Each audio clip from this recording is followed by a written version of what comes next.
എല്ലാവർക്കും നമസ്കാരം. കഴിഞ്ഞ വീഡിയോ പ്രോട്ടീൻ സ്മൂത്തി ആയിരുന്നു. അപ്പൊ കുറേ പേര് പറഞ്ഞ ഒരു പ്രശ്നമാണ് ഈ പ്രോട്ടീൻ സ്മൂത്തി ഒക്കെ ഉണ്ടാക്കുമ്പോൾ അതിൽ കൂട്ടുന്ന സംഗതികൾ, അതിന്റെ ഇൻഗ്രീഡിയൻസ് അത്യാവശ്യം വിലയുള്ളതാണ്. അപ്പൊ ഡോക്ടറെ, ഈ പാവപ്പെട്ട ആളുകൾക്ക് പ്രോട്ടീൻ ഒന്നും വേണ്ടേ എന്നുള്ള ധാരാളം പരിഭവങ്ങൾ വന്നിട്ടുണ്ടായിരുന്നു. അപ്പൊ അവർക്കുള്ള ഒരു വീഡിയോ ആണ് ഇന്ന് ഞാൻ ചെയ്യുന്നത്. ഈ ഒരു സെറ്റപ്പ് കാണുമ്പോൾ തന്നെ നിങ്ങൾക്ക് മനസ്സിലാവും എന്റെ ഉച്ചയൂണ് എങ്ങനെ നമുക്ക് ഹൈ പ്രോട്ടീൻ റിച്ച് ആയിട്ടുള്ള ഒരു ഉച്ചയൂണ് സെറ്റ് ചെയ്യാം എന്നുള്ളതാണ് ഇന്ന് ഞാൻ നിങ്ങൾക്ക് കാണിച്ചു തരാൻ പോകുന്നത്. പറ്റുന്നേ കാണിക്കാം. അപ്പോൾ എന്റെ കിണ്ണത്തില് 4/1 മാത്രമാണ് ചോറ്. ഇതിനെ ഞാൻ പ്രോട്ടീൻ സോഴ്സ് ആയിട്ട് കണക്കാക്കിയിട്ടില്ല. ഇതൊരു കാർബോഹൈഡ്രേറ്റ് സോഴ്സ് ആണ്. നിങ്ങൾ കഴിക്കുന്നത് ഇപ്പൊ ഗോതമ്പാവട്ടെ അരി ആവട്ടെ, അതിനെ നിങ്ങൾ കഴിക്കുന്നതിന്റെ വളരെ 4/1 മാത്രമായിട്ട് ചുരുക്കുക. അതാണ് ഇപ്പൊ ഈ കാണുന്നത്. അടുത്തത് നമ്മുടെ സ്വന്തം ചെറുപയർ ഉപ്പേരിയാണ്. ഈ ചെറുപയർ മുളപ്പിച്ചിട്ടാണ് കുറച്ചുകൂടി നല്ലതാട്ടോ. ഇതിന് പകരം നിങ്ങൾക്ക് വമ്പയർ ഉപയോഗിക്കാം, കടല ഉപയോഗിക്കാം, ഏത് പയറുവർഗ്ഗം വേണമെങ്കിലും ഉപയോഗിക്കാം.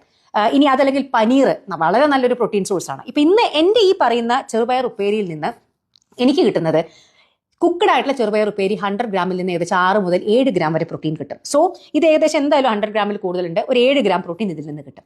അടുത്ത നമ്മുടെ പ്രോട്ടീൻ സോഴ്സ്, നമ്മുടെ ഹീറോ കംപ്ലീറ്റ് പ്രോട്ടീൻ, മുട്ട.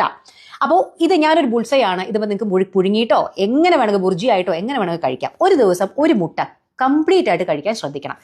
വെള്ളയും മഞ്ഞയും കൂടി ചേർന്നാൽ 6 to 7 ഗ്രാംസ് പ്രോട്ടീൻ ഗ്യാരണ്ടീഡ് ആണ്. കംപ്ലീറ്റ് പ്രോട്ടീൻ ആണ് എഗ്ഗ്. ഡെയിലി കുട്ടികളും വലിയ ആളുകൾക്കും ഒന്ന് സുഖമായിട്ട് കഴിക്കാം. മഞ്ഞ കഴിക്കാം. അതാണ് ഞാൻ പറയാൻ ആഗ്രഹിക്കുന്നത്. അടുത്തത് നല്ല മുളകിട്ട് വെച്ച മീൻകറി.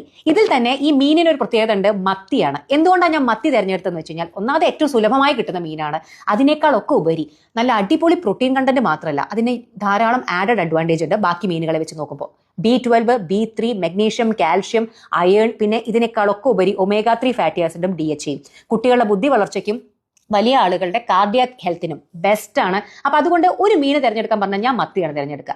നിങ്ങൾക്ക് ഏത് വേണമെങ്കിൽ തിരഞ്ഞെടുക്കാം. ഇതിലും നിങ്ങൾക്ക് 100 ഗ്രാമിൽ 20 to 25 ഗ്രാം പ്രോട്ടീൻ കിട്ടും. ഇപ്പൊ 20 to 25 ഗ്രാം ഒന്നും ഇല്ലെങ്കിലും 15 ഗ്രാം പ്രോട്ടീൻ ഇപ്പൊ ഈ പറയുന്ന 3 കഷ്ണത്തിൽ നിന്ന് എനിക്ക് കിട്ടും.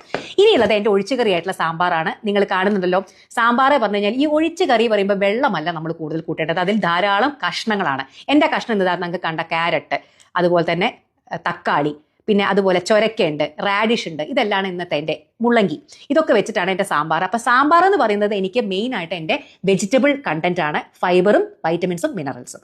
സോ ഇതെല്ലാം കൂട്ടിയിട്ടാണ് ഇന്ന് എൻ്റെ ഊണ്. നിങ്ങൾ ഇത് ഓരോന്നും കാൽക്കുലേറ്റ് ചെയ്യുമ്പോൾ ഒരു 30 ഗ്രാം പ്രോട്ടീൻ ഗ്യാരണ്ടീഡ് ആയിട്ട് ഈ ഒരു ഉച്ച ഊണിൽ നിന്ന് എനിക്ക് കിട്ടും. സോ ഊണ് കഴിക്കുന്നതുകൊണ്ട് കുഴപ്പമില്ല, പക്ഷേ അതിൽ നമ്മൾ എന്തൊക്കെ ഉൾപ്പെടുത്തുന്നു എന്നുള്ളതാണ്. ഇത് കൂടി പോയി കഴിഞ്ഞാൽ കാർബോഹൈഡ്രേറ്റ് ആണ്. സോ അത് വളരെ മോശമാണ്. ഇത്തരത്തിലൊരു ഊണ് നിങ്ങൾക്ക് ഒരു ദിവസം വേണ്ട പ്രോട്ടീനിന്റെ നല്ലൊരു ശതമാനം തരും. അപ്പോൾ ഞാൻ പതുക്കെ കഴിക്കാൻ തുടങ്ങട്ടെ. ബൈ.